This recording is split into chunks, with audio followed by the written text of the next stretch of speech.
Welcome to the Human Capital Innovations Podcast, your go-to source for personal, professional, and organizational growth and development. We hope you tune in often for all things people management, organizational development and change, organizational leadership, and social impact related. Maximize your personal and organizational potential with Human Capital Innovations Podcast.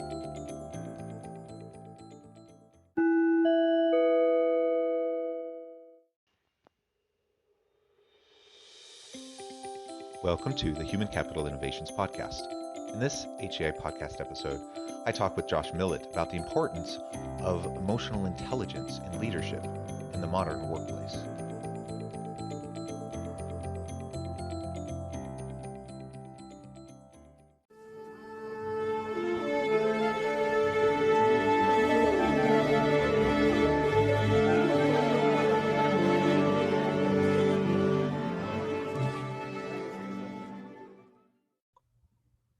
Josh Millett, welcome to the Human Capital Innovations Podcast.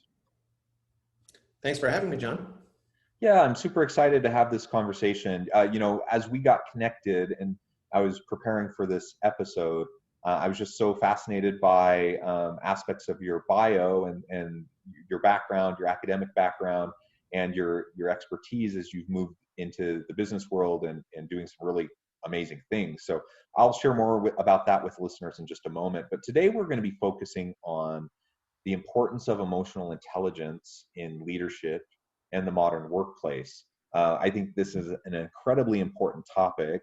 It's something that should resonate with listeners, and I think any leader should be thinking about how can they manage and enhance and improve their own emotional intelligence, but also how can they help their people to do the same so that we can all work more effectively together and collaborate more efficiently and innovate and do all those things that will help the organization be more successful. As we get started, I just wanted to share Josh's bio with everyone. Josh Millett is founder and CEO of the Los Angeles-based Criteria, a pre-employment assessment company with a simple goal: to help organizations make better hires. Founded in 2006, the company touts over 20 million assessments administered globally and has helped organizations make objective, data-driven hiring decisions that lead to better business outcomes with its scientifically validated assessments across multiple dimensions, including aptitude, personality, and skill. On average, Criteria has helped organizations increase their hiring success rates by an average of 52%, reduce turnover by 48%, and generate 25% more revenue. And that's incredible. Those are incredible outcomes. Prior to launching Criteria, Josh co-founded an online test preparation company, Number2.com, which was acquired by XAP Corp in 2002. Josh holds a PhD in history from Harvard, where he was a Fulbright Scholar and a Mellon Fellow. Emotional intelligence and why it's very much needed when hiring candidates in this day and age of remote working is really his focus, his area of expertise, and I'm just so excited to have Josh on today. Welcome, Josh. Thank you, John. Thanks for that great intro.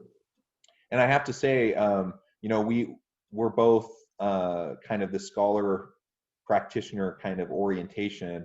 My PhD is in sociology, not in history, but certainly there's some overlap, in terms of social sciences there.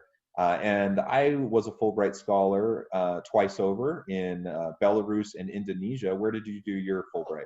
Really cool. I was in Paris, so a little less off the beaten track. Yeah, very, very cool. Well, as we get started, is there anything else you would like to share with listeners by way of personal background or professional background or context for the topic?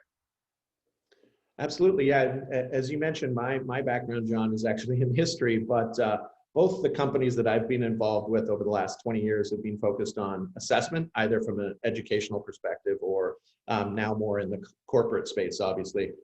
So you might ask, well, what business do I have, talking about psychological assessments? Both my co-founders are psychologists, and so I was fortunate enough to make friends with a bunch of psychologists in grad school. I don't know if that means that they were more fun than historians or not, but that's the group I gravitated to. And so I've learned a lot from them, and now being in the corporate assessment space for almost 20 years. Yeah, well, that's really great, and we share some interest in some work in that area as well. I also have done quite a bit in terms of psychometrics and assessment, um, generally across organizations for various organizational issues and outcomes, but also specifically in the pre-screening and hiring process, onboarding and those sorts of things. So Yep. it's a really important area, and frankly there's a lot of organizations out there that do it, but they don't do it very well. And so when you find a company and you find a tool that works really well, I think it's something to be highlighted, and you know so that the organizations can make better decisions. And in this day and age where we have so much technology to assist in these types of HR related practices, that we need to leverage it, we need to utilize it. Absolutely, yeah. We like to call it evidence-based HR, historically we've been focused, as you mentioned, John, really on that pre-hire space. So sort of helping with what I like to think of as the most important kind of talent decision that companies are making, which is the one right up front, who to hire. We are beginning to expand out into post-hire. You mentioned onboarding. I think that's an area where assessments can have real value as well. And so we're launching a team building and a product soon that will be more oriented around growth and development. But most of our work to date in the last 12 years has been on that pre-hire employee selection space. And so that's where we've really been focused. We actually just got into emotional intelligence much more recently. We acquired a company in Australia right before COVID called Rebellion, and they've really been a leader in game-based assessments. And specifically, one of their assessments that we were really interested in is called a Modify, which is a game-based assessment of emotional intelligence. So kind of one of the first of its kind there. And that I think is going to be really useful as we move beyond pre-hire into post-hire and learning and development type of use cases for assessments. Yeah, very cool. What a interesting way to do emotional intelligence assessment. If I'm understanding correctly, it's game based. That's right. Yeah, it uses a series. It's about a 15 to 20-minute assessment, and it takes the user through a series of kind of interactions where you're reacting to different facial expressions on the on the screen that you see, and then in the context of specific scenarios, you're reacting to them as well.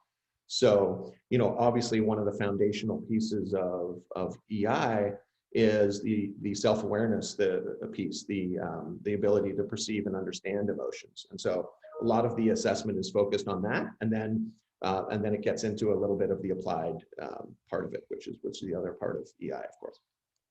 Very cool. And actually, let's back up just a moment. I suspect most listeners understand what EI is, but do you mind just sharing a quick kind of overview of emotional intelligence, what it is, and why it's important for organizations?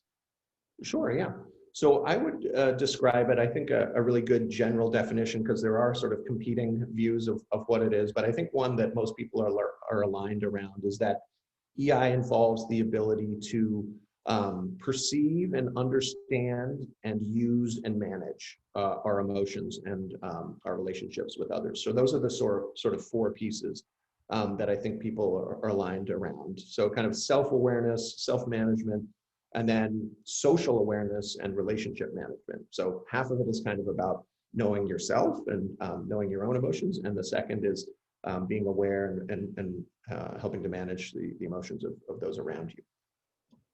Yeah, and I hope for obvious reasons, like we all understand, and listeners, as you're hearing that description, why this would be so important for leaders to have high levels of emotional intelligence based on the type of work that they're doing and the constant interactions that they're having, not just with their people and their teams and trying to get the most out of their teams, but also the ability or the capability that leaders need to have to connect across the organization, and understand and work in cross-functional and interdisciplinary, multidisciplinary types of ways.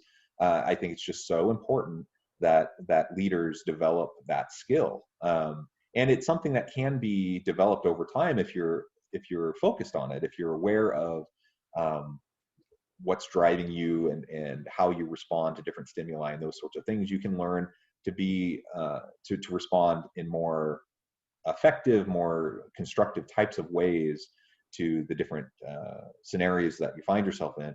And the more, like you said, the more we understand ourselves, the more we will be capable of understanding others, and the more we can model good emotional intelligence behaviors and also help our people to do the same. So it's super important for organizations really across all levels to have a high level of emotional intelligence, and for leaders, I think in particular. Let's talk a little bit more about emotional intelligence in the hiring process. And so you're doing these pre-screenings, you're trying to figure out a range of things as you're doing these pre-screening assessments. Why emotional intelligence at that stage? Yeah, sure. So I think you hit the nail on the head, John. So, initially when EI became a concept that people were aware of, 15 or 20 years ago, I think for a while, the hype got ahead of the science in terms of the research that was done there. It was sort of hailed by some people as, a panacea for everything in the workplace. And as more and more research comes out, it's been shown that it's not appropriate to select for emotional intelligence in all roles, right? There are some where it's more important and more predictive. And you really went to the heart of it with leadership. So there's a growing body of evidence that in managerial positions or roles where you're managing people, that EI can really be a helpful predictor of outcomes. Also in roles that involve a lot of interaction with people that aren't managerial roles. So things like sales people or customer service or any service type roles can be really important. There's also evidence that in certain roles it's counterproductive to have high EI. So it's not something that universally should be used across the board. But when you have a position that involves interacting and relating to people, managing people, that's where it can be most effective and most predictive. And that's where a lot of the cool studies are being done in terms of, EI as a predictor of outcomes in the workplace is really more on the managerial level, more on those roles that involve a lot of social interaction. And that's what like the big meta-analyses have shown, is that it's particularly important and relevant in some of those areas. And so that's how we try to encourage its use. There's also, there's a lot of other things you can measure through assessments in the selection area. So things like cognitive or behavioral assessments, even skills assessments, which there's not quite as much science behind that last group. They're more of a thing you'd use with certain positions just to know that certain skills are there. But in combination with cognitive and behavioral assessments, EI can be a really great thing to explore in the selection process, because it does give you that other layer. And we know, for example, that being very smart or having good cognitive ability is really effective up to a point. But beyond that, you look at leaders across a lot of organizations, a lot of them are smart. And so if you're looking for that incremental validity, we call it, EI can be really valuable there, because it can explain why someone who's very smart succeeds in a managerial role and someone else who's also smart does not. And the difference can be those EI factors.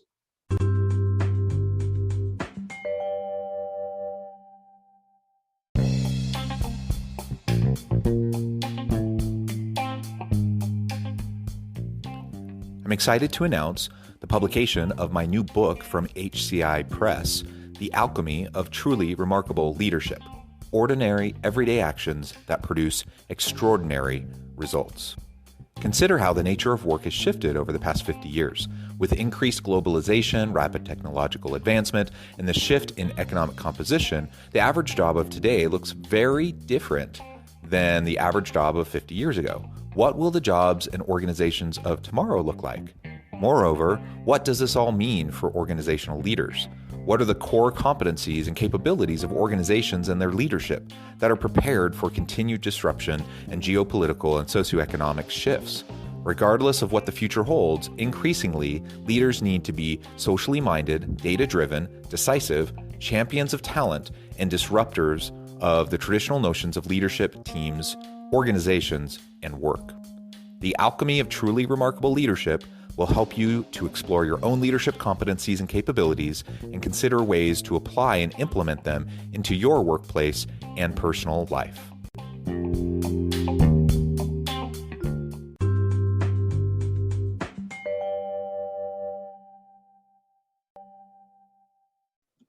Yeah, and I appreciate you acknowledging, the appropriate usage, of different metrics in the screening process, because that's absolutely true. And we could extend that to, for example, personality assessments. They can be useful in a lot of ways, but there are many times where it's not appropriate to use them, right? And so just acknowledging that, recognizing when it's going to be more helpful and productive, and actually, ultimately the goal is to make better hiring decisions, based on skills, knowledge, ability, capability, and fit, and get the right people, into the organization, and then have better retention because there's a better fit, right?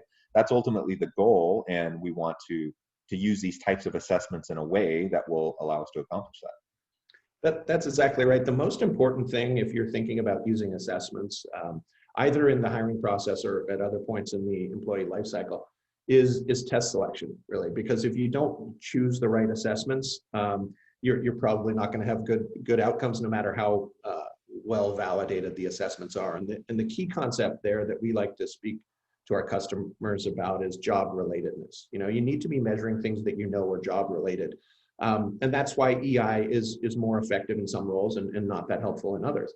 If you think about a managerial role or a leadership role, it just makes sense that interacting with other humans, getting the most out of them, empathizing when appropriate, is a key driver of outcomes. And so that's one of the most important things when you're implementing any kind of assessment, whether it's EI or otherwise, is just making sure that the stuff you're measuring in the assessment is stuff that's important to the role. So it seems like a basic concept, but sometimes people forget that.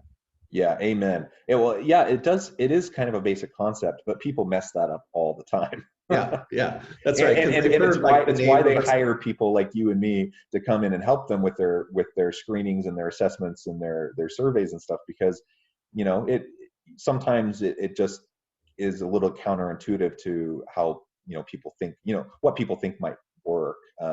We have to be careful.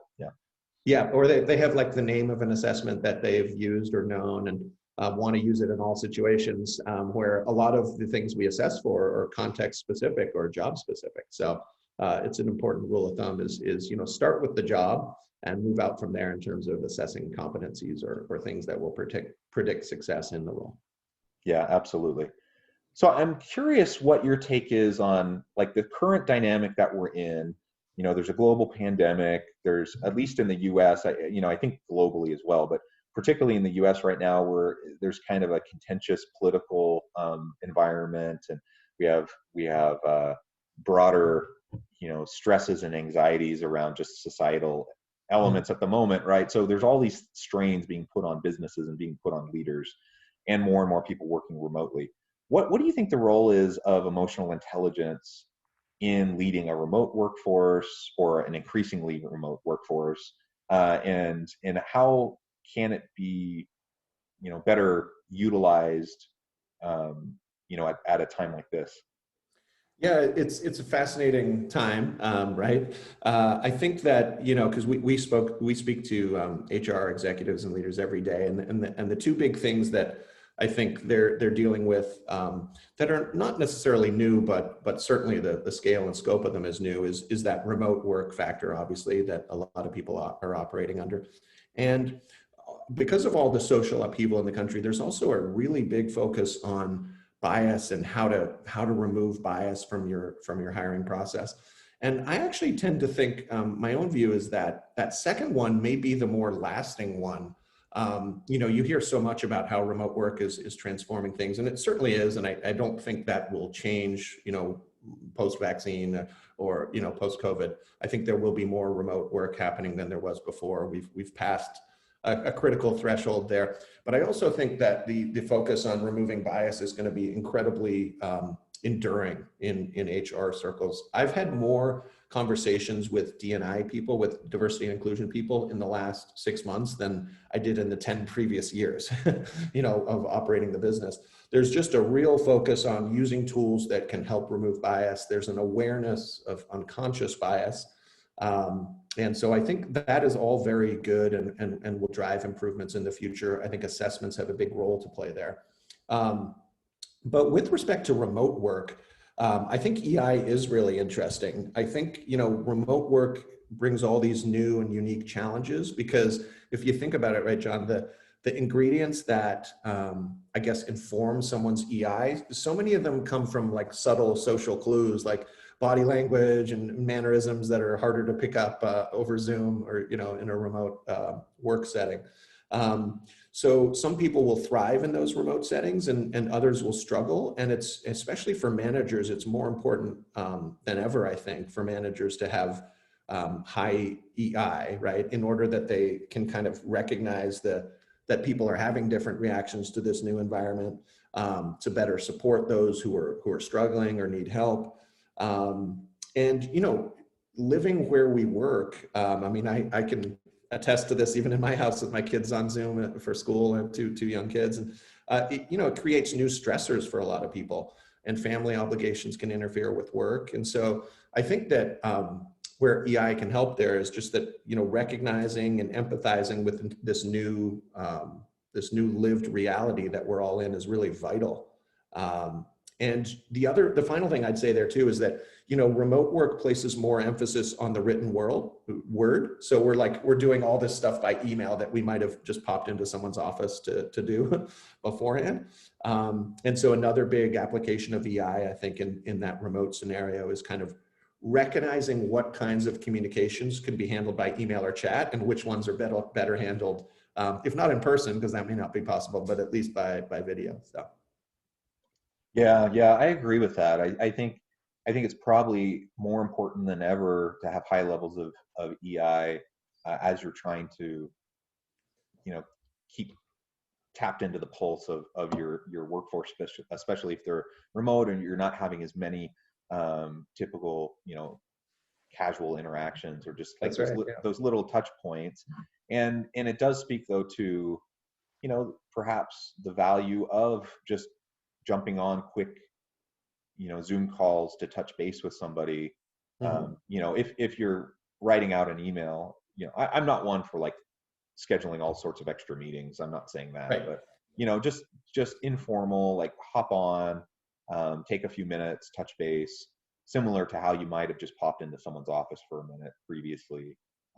Exactly, you can create the norms, for your team about what's appropriate, in terms of how you do those pop-ins and stuff. But I do think it's helpful to be able to see facial expressions. It's helpful to be able to read body language and tone of voice and those sorts of things, as we're trying to gauge anxiety levels, stress levels, burnout, all that kind of stuff with our teams. Yeah, email is just really a flat medium. It doesn't convey nuance well, and I think that good leaders need to recognize when email is not the right tool. Yeah, absolutely. Well, Josh, I want to be respectful of your time. I know you have other stuff you need to get off to, but before we close today, I wanted to make sure I gave you a chance to share with listeners how they can get connected with you, find out more about your business. And just give us the last word on this issue. Yeah, thanks. So if people want to check out our assessments we've created a lot of great content in the area of EI as well. The best way to do that is through our website, which is criteriacorp.com. You can also take a look at all the other assessments we have there, read about Emotify, which is our new game-based assessment. You can also find me on LinkedIn. But criteriacorp.com is probably the best place to get more information. Excellent. Well, thank you, Josh. It's really been a pleasure to connect and have this discussion. And we really do have so many touch points of commonality and overlap in our background and in our passions and the type of work that we do. I hope that listeners will reach out to Josh, get connected, find out more about what Criteria can do for you. And as always, I hope everyone can stay healthy and safe, find meaning and purpose at work each and every day. And I hope everyone has a great rest of their week. Thank you.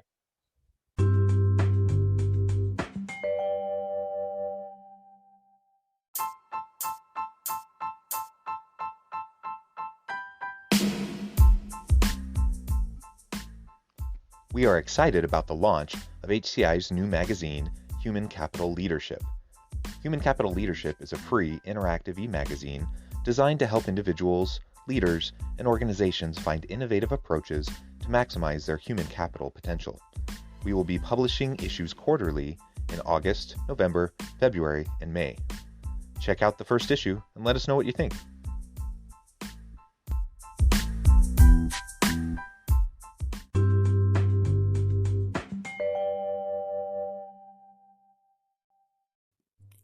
Thanks again for joining us for this episode of the Human Capital Innovations Podcast.